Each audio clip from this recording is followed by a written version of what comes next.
ሄሎ ቤተሰብ ሰላም ለእናንተ ይሁን። እንደምን ቆያችሁ? እንደምን ከረማችሁ? እንኳን እግዚአብሔር በሰላም ጠበቃችሁ። ዛሬ ደግሞ በአንድ ቃል እግዚአብሔርን ክንድና የእግዚአብሔርን ኃይል የእግዚአብሔርን መለኮታዊ እጁን እናያለን ማለት ነው። ስለዚህ መጽሐፍ ቅዱስ ላይ መዝሙረ ዳዊት 74 ከቁጥሩ ከ14 ላይ ያለውን ቃል ከ13 ጀምሬ ሊያንብብና የመልእክቱን ክፍል በጣም በራሳችሁ ላይ አዋህዱት። እግዚአብሔር በጣም ብዙዎችን በዚህ ቃል እንደሚዳስስ አምናለሁ። ኢየሱስ ጌታ ነው። ስፍራን በጌታ በኢየሱስም አነባለሁ። በምድር መካከል መድኃኒትን አደረገ። አንተ ባሕርን በኃይል አጸናት። አንተ የአበቦችንም ራስ በውኃ ውስጥ አደረጊ። አንተ የዘንዱንም ራስ ቀጠቀጤ። ለኢትዮጵያውያን ሰዎችም ምግብን ሰጣቸው ይላል። ጌታ ስሙ ብሩክ ይሁን። እዚህ ላይ የምታገኙት ቃል አሳፍ የሚባል ሰው እግዚአብሔር በመለኮታዊ ድምፅ ሕዝቡን እንዲያስተምር ጌታ የተናገረውን ቃል ነው የሚታገኙ ማለት ነው። ይህ ሰው ሲናገር ምን አለመሰላችሁ? በምድር ላይ መድኃኒትን እና በአበቦቹም ላይ ራስ ልዩ ልዩ አይነት የሆነው ራስ ውበት ያላቸውን ነገሮችን አደረግ ይልና ምድርንም ደግሞ አጸንሃት ካላ በኋላ እግዚአብሔርም ደግሞ በባሕር ውስጥ ያለውን ዘንዶን ይወጋል። እናም ለኢትዮጵያውያንም ምግብን ሰጣቸው ነው አለው። አንተ በባሕር ውስጥ ያለውን ዘንዶ ወጋይ፣ ለኢትዮጵያውያንም ምግብን ሰጣቸው ይላል። ስለዚህ ዛሬ በአገራዊ መልእክት ነው ወዳጆቼ፣ በአገራዊ ድምፅ፣ በአገራዊ ትንቢት፣ በአገራዊ ኃይል፣ በአገራዊ እንደና ኤርምያስ ላይ እንደና ኢሳያስ ላይ በሐዋርያቶች ላይ የሰራውን ክንድን ዛሬ ይጋብዛለሁ። እኔም እንደ መልእክተኛ ማለት ነው። እዚህ ላይ አሳፍ እግዚአብሔር ድምፅ ገልጦ ነበረና የተናገረው ነገር ምድርን አጸናሃት፣ አበቦቹ ራስ ላይ ልዩ ልዩ የሆነው ውበት ያላቸውን ነገሮችን አስቀመጥካቸው፣ መልክ ልዩ ልዩ የሆነ መልክ በጣም የሚያማምር ሁኔታ አረከው ካላ በኋላ በባሕር ውስጥ ያለውን ዘንዶን እግዚአብሔር እጅ ወገችና ለኢትዮጵያውያን ምግብን ሰጠሽ ነው የሚለው። ስለዚህ ሁልጊዜ ይቀናለው። ከልጅነት ዘመን ጀምረን እስከ ዛሬ ድረስ ጸልየናል ሳናቆርጥ ለአገራችን ለኢትዮጵያ የትም ዓለም ላይ እንደዛ የሚያማምሩ በአውሮፕ ላይ ብንኖርም እና በአሜሪካን ላይ ብንኖርም በአገራችን ኢትዮጵያ ብንኖርም የትም ላይ ስንኖር የአገራችን ነገር ግድ ይለናል። ስለዚህ እዚህ ላይ ትንቢታዊ መልእክት ነው ወዳጆቼ። ባሕሩ ማለት ምንድን ነው ብትሉ፣ ባሕር ውስጥ ያለው ነገር አይታይም፣ የተሰወረ ነው፣ የተደበቀ ነው። ነገር ግን እግዚአብሔር እጅ ሲወጋ ምግብን እንደሚተፋ ነው እዚህ ላይ ያየነው ቃል ማለት ነው። አበቦቹ ላይ መልኩን እናያለን። ነጭ አበባ ነው፣ ጥቁር አበባ ነው፣ ወይም ደግሞ አረንጓዴ አበባ ነው ብለን ልንለይ እንችላለን። ግን መድኃኒትም ደግሞ በምድር ላይ አስቀመጥ ካላ በኋላ መድኃኒታችን የናዝሬቱ ኢየሱስ ነው በአዲስ ኪዳን ላይ የተገለጠው እና ፈውስ እንደሚመጣ ነው የሚያሳየው። አዳኝ እንደሚመጣ ነው የሚመሳው። ፈዋሽ እንደሚመጣ ነው የሚያሳየው። መድኃኒቱን በምድር ላይ አስቀመጥ ከምለው እናም ደግሞ በባሕር ውስጥ ላይ ያለውን ዘንዶን ወጋው። እግዚአብሔር እጅ በባሕር ውስጥ ያለውን ዘንዶን ወገች፣ ለኢትዮጵያውያንም ምግብን ታፈሽ ነው የሚለው። ስለዚህ ዛሬ ወዳጆቼ እኛ አገር እያለን በየባሕር ላይ ሰው ሲሞት እናዝነዋለን፣ እናለቅሰዋለን። ሰው ስደት ምድር ላይ ሲቅበዘበዝ እናያለን፣ እናዝነዋለን። አገራችን ለምናት፣ መልካም አየር አላት።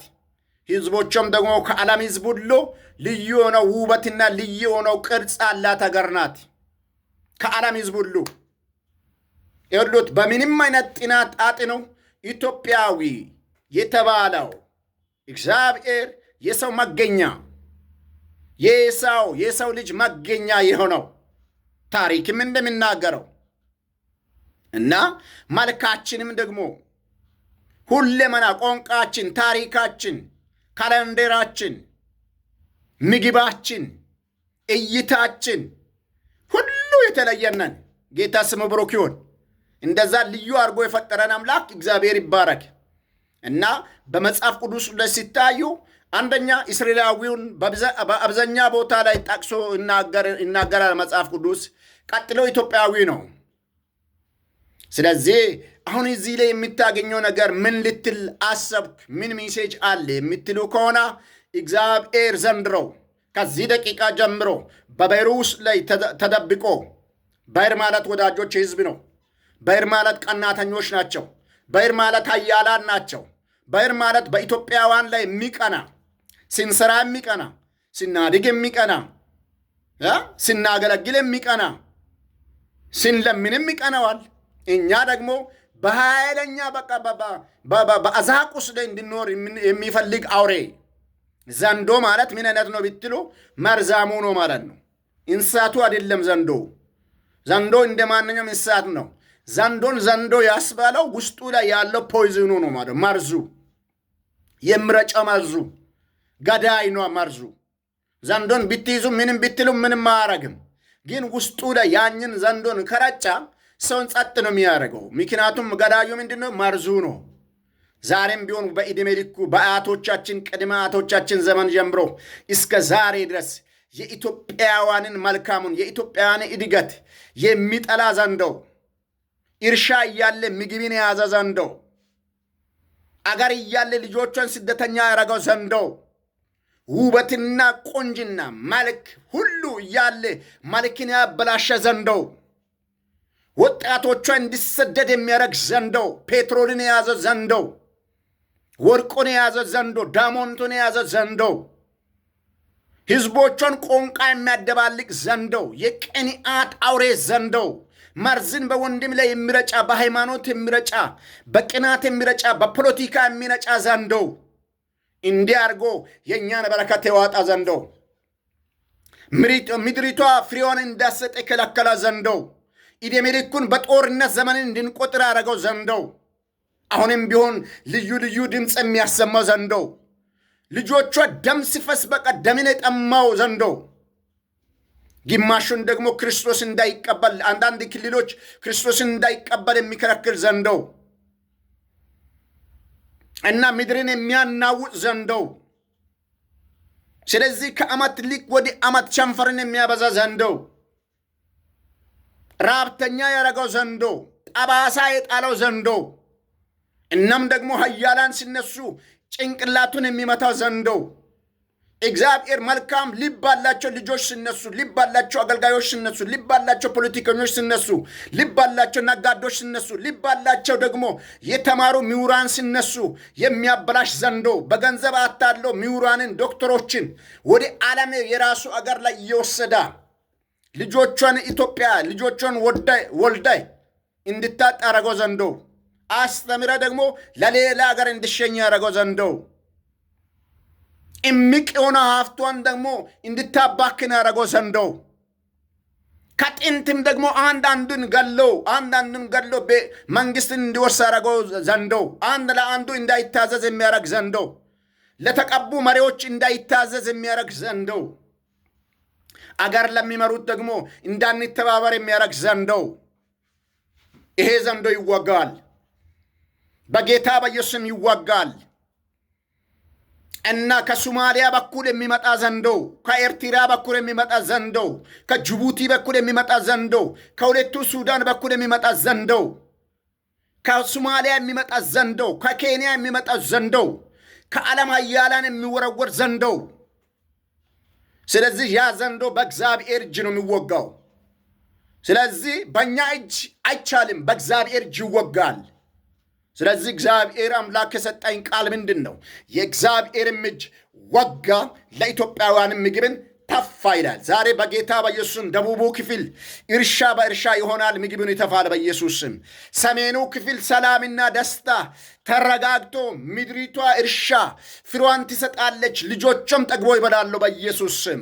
ምስራቁ ክፍል ማረፍ ይሆናል፣ ምድሪቷም ደግሞ ፍሬዋን ትሰጣለች፣ ልጆቿ ጠግቦ ይበላሉ በኢየሱስ ስም።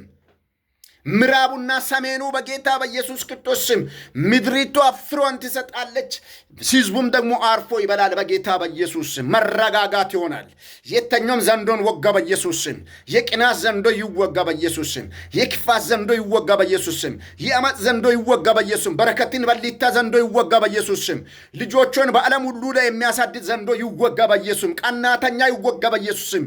21ኛ ክፍለ ዘመን ላይ እግዚአብሔር ያመጣን ጉብኝቶችን በላሽ የሚወጣ ዘንዶ ይወጋ በኢየሱስ ስም። እኛም ሰው ልንሆን እኛም ደግሞ ጎበኘን እያለን እግዚአብሔር ጥሩ ሆነ አየሮች እየመጣ ጥሩ ሆነው ደግሞም እግዚአብሔር ጉብኝቶችን እያሳያ ባለው ሰዓት ላይ በብዙ መንገድ ላይ ሽለላ ድምፆችን የሚታሰማው ዘንዶ ተወጋ በኢየሱስ ስም። በልጆቿ በኢትዮጵያውያን ልጆቿ ጀርባ ላይ የሚሰራው ዘንዶ ተወጋ በኢየሱስ ስም።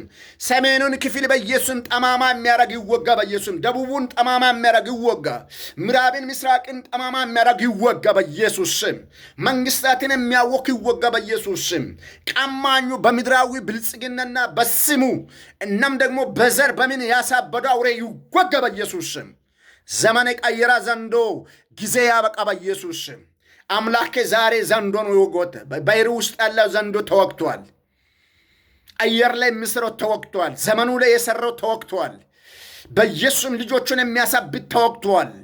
ቀናተኛ አንድ ለአንዱ ደግሞ እንዲቀና የሚያረግ ተወግቷል በኢየሱስ ስም። አንድ ለአንዱ እንዳይታዘዝ ሀምብል ልብን የከለከላ ተወግቷል በኢየሱስ ስም።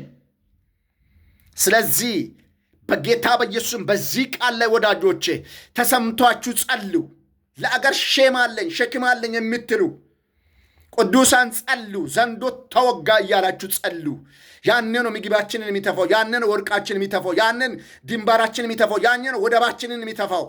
ያኔ ነው የእኛን የቆልፎ የያዘበትን መረባችንን የሚለቀው። ያኔ ነው የእኛን ስማችን የሚለቀው። ያኔ ነው የሚገዛው። ያንን የሚንቀጠቀጠው።